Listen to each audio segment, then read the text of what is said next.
আরজিকর হাসপাতালে চিকিৎসক ছাত্রীকে ধর্ষণ করে খুনের প্রতিবাদে ও রাত জাগো কর্মসূচিতে আরজিকর হাসপাতালে দুষ্কৃতী তাণ্ডবের প্রতিবাদে এসইউসিআই এর ডাকা ধর্মঘটে মিশ্র প্রভাব বীরভূমের সিউড়ি সহ জেলা জুড়ে।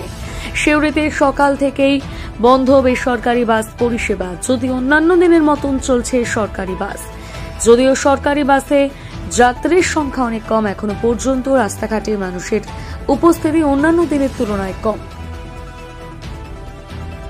আমরা গত 14 তারিখের যে ঘটনা, গত 9 আগস্ট সেই মেয়েটির উপর যে পাশবিক অত্যাচার হলো, তার বিরুদ্ধে যে আন্দোলন চলছিল এবং সেই আন্দোলনের দোষীদের চিহ্নিত করার জন্য যে দাবি গোটা পশ্চিমবাংলা, গোটা ভারতবর্ষে উঠেছে, সেই দাবিটাকে লোপাট করার জন্য 9 আগস্টের এই পাশবিক যে ঘটনা, যে মহিলা ডাক্তার যিনি চিকিৎসারত ছিলেন, অন ডিউটি ছিলেন, তাকে যেভাবে নৃশংসভাবে খুন করা হয়েছে, যেটা একার পক্ষে সম্ভব নয়, যেটা সংবাদ মাধ্যমে বেরিয়েছে, ফলে তার পেছনে আরও অনেকে যুক্ত আছে, তার পেছনে বড় মাথা আছে।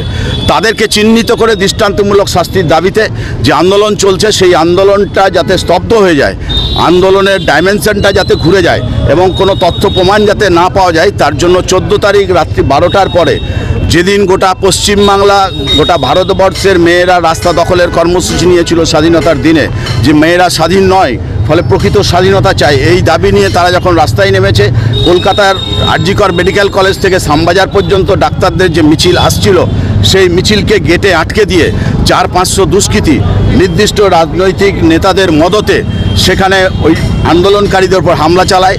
যে আরজিকরের ডাক্তাররা যারা যে মঞ্চ বেঁধে আন্দোলন করছিল, সেই মঞ্চ তারা ভেঙে দেয়। এমনকি সেখানে দামি দামি ওষুধপত্র, যন্ত্রপাতি এবং যারা চিকিৎসা করছিলেন সেই সমস্ত ডাক্তারদেরকে মারধর করা হয়, স্বাস্থ্যকর্মীদের মারধর করা হয়, তারা ভয়ে অন্য তলায় গিয়ে লুকিয়ে যান। এমনকি যারা বন্ধের জন্য কি প্রেয়ার করছেন, আন্ডার ট্রিটমেন্ট, আমরা কাল থেকেই বন্ধের জন্য আবেদন করেছি। গত 14 তারিখ 12টার পরে একটার সময় ঘটনা, আমরা 2টোর সময় প্রেস রিলিজ করে আমরা জানিয়ে দিই যে আজকে আমরা ধর্মঘট ডাকবো।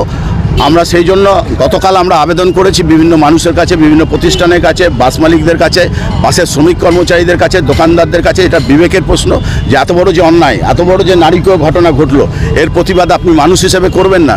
সেই অনুযায়ী আমাদের আবেদনের ভিত্তিতে তারা সাড়া দিয়ে তারা বন্ধ রেখেছেন।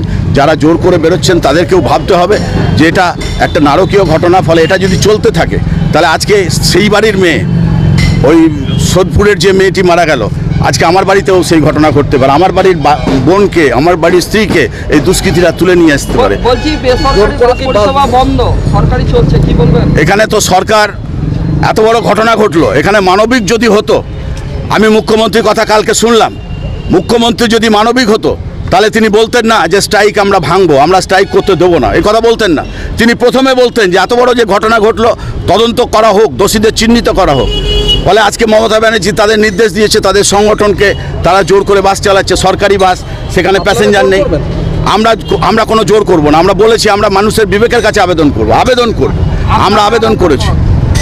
আমি এসইউসিআই দলের জেলার সংগঠক, আমি কৃষক সংগঠনের জেলা সম্পাদক, মানস সিংহ আমার নাম।